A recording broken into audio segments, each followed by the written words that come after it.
सातवीं क्लास के प्यारे बच्चों, ये विज्ञान की वर्कशीट है आपकी नंबर 14। आज की डेट डली हुई है इस पे 2 सितंबर। प्राणियों के पोषण के बारे में हम पढ़ते ही आ रहे हैं। तो हमने पिछली वर्कशीट में घास खाने वाले जंतुओं के पाचन में के बारे में पढ़ा था, रोमंथी जानवरों के बारे में पढ़ा था। तो इसमें उसी के संबंधित और बातें हैं कि जंतु के पोषण में क्या क्या होता है। पोषण की आवश्यकता मतलब हम भोजन क्यों खाते हैं। तो बेटा, भोजन हम शरीर की वृद्धि के लिए खाते हैं, भोजन ताकत के लिए खाते हैं जिससे हम काम कर सकें। ठीक है। भोजन अंतर्ग्रहण की विधियों में था कि जो घास खाने वाले जानवर हैं वो जल्दी जल्दी भोजन खा लेते हैं और वो आमाशय के पहले भाग, जिसको रूमेन कहते हैं, उसमें इकट्ठा कर लेते हैं और फिर वहाँ से वो गोले गोले बनकर आता है। तो रूमेन में जो भोजन इकट्ठा होता है उसको हम जुगाल या कड कहते हैं। फिर वो जुगाली करते हैं, फिर अंधनाल में जाता है और वहाँ पे जीवाणु जो होते हैं वो पचाते हैं। ये सब बातें हम पहले पढ़ चुके हैं।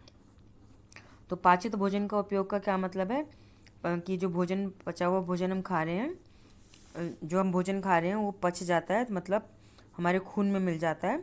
तो वो कैसे मिलता है खून में? वो पानी में घुलनशील बन जाता है, इसी को तो पाचन कहते हैं ना। और फिर वो सारे शरीर में चला जाता है। तो इसमें ये जो बच्चे हैं, बूझो और पहेली, आपकी ने बुक पढ़ी होगी, उसमें लड़के का नाम बूझो है, लड़की का नाम पहेली है। तो बूझो कह रहा है क्या आप जानते हैं? तो कहने का मतलब है, वो कह रहा है पोषण में एक जटिल प्रक्रिया है जिसमें अंतर्ग्रहण भी होता है, पाचन भी होता है, अवशोषण मतलब चूसना भी होता है, स्वांगीकरण भी होता है, निष्कासन भी होता है। तो आपने बुक में से पाठ पढ़ा होगा। तो रूमिनेंट यानी रोमंथी, तो बेटा रूमिनेंट इंग्लिश का शब्द है और रोमंथी जो है हिंदी का शब्द है, लेकिन दोनों नाम आपको पता होने चाहिए क्योंकि दोनों नाम इस्तेमाल होते हैं। तो गाय, भैंस, हिरण जैसे घास खाने वाले जंतु रोमंथी या रूमिनेंट कहलाते हैं। ये पत्तियों को का अंतर्ग्रहण तीव्रता से करते हैं। इसका मतलब वो जल्दी जल्दी घास और पत्ते खा लेते हैं, निगल लेते हैं, और कुछ समय अंतराल के बाद उन भोजन उनके मुख में पुण्य वापस आता है और धीरे धीरे उसकी जुगाली करते हैं। ठीक है।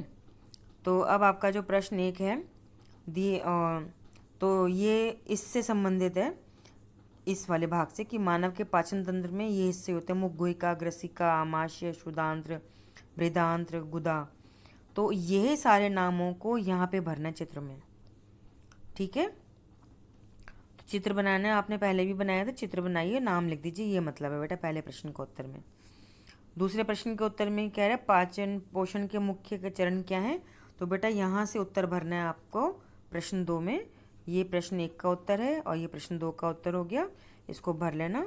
और अपना ध्यान रखेंगे बेटा, 2 गज की दूरी का पालन करना है। कब? जब घर से बाहर जाएं मास्क लगा के जाएं, क्योंकि कोरोना वायरस जो है बहुत बुरी बीमारी फैला रहा है, मृत्यु तक हो रही है उससे। और घर आएँ तो हाथ मुँह पैर अच्छे से साबुन से धोएं। ठीक है बेटा।